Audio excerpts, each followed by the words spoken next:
ಕಾಶ್ಮೀರದಲ್ಲಿ ಮತ್ತೊಬ್ಬ ಉಗ್ರನ ಮನೆಯನ್ನ ಉಡೀಸ್ ಮಾಡಲಾಗಿದೆ. ಲಷ್ಕರ್ ಎ ತೊಯ್ಬಾ ಉಗ್ರ ಫಾರೂಕ್ ಮನೆಯನ್ನ ಧ್ವಂಸಗೊಳಿಸಲಾಗಿದೆ.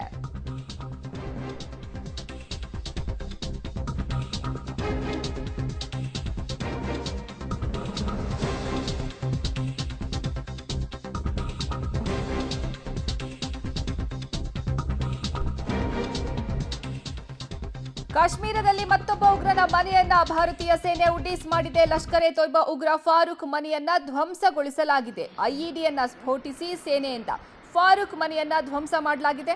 ಕುಪ್ವಾರದ ಕಲಾರೂಸ್ ಪ್ರದೇಶದಲ್ಲಿರುವಂತಹ ಫಾರೂಕ್ ಮನೆಯನ್ನ ಐಇಡಿ ಸ್ಫೋಟಿಸುವ ಮೂಲಕ ಸೇನೆ ಆತನ ಮನೆಯನ್ನ ಧ್ವಂಸಗೊಳಿಸಿದೆ. ಈಗಾಗಲೇ 5 ಉಗ್ರರ ಮನೆಯನ್ನ ಭಾರತೀಯ ಸೇನೆ ಧ್ವಂಸ ಮಾಡಿದೆ. ಈ ಬೆನ್ನಲ್ಲೇ ಈಗ ಮತ್ತೊಬ್ಬ ಉಗ್ರ ಲಷ್ಕರ್ ಎ ತೊಯ್ಬಾದ ನಂಟನ್ನು ಹೊಂದಿರುವಂತಹ ಫಾರೂಕ್ ಮನೆಯನ್ನು ಸಹ ಧ್ವಂಸಗೊಳಿಸಲಾಗಿದೆ.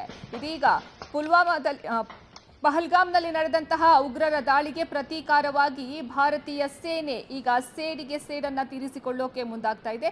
ಈ ಪೈಕಿ 5 ಉಗ್ರರ ಮನೆಯನ್ನ ಧ್ವಂಸಗೊಳಿಸಲಾಗಿತ್ತು ಭಾರತೀಯ ಸೇನೆಯಿಂದ. ಇದೀಗ ಲಷ್ಕರ್ ಎ ತೊಯ್ಬಾ ಉಗ್ರ ಫಾರೂಕ್ ಮನೆಯನ್ನು ಸಹ ಧ್ವಂಸ ಮಾಡಿದೆ. ಉಗ್ರ ಫಾರೂಕ್ ಮನೆ ಕುಪ್ವಾರದ ಕಲಾರೂಸ್ ಪ್ರದೇಶದಲ್ಲಿತ್ತು. ಆತನ ಮನೆಯನ್ನ ಧ್ವಂಸ ಮಾಡಲಾಗಿದೆ.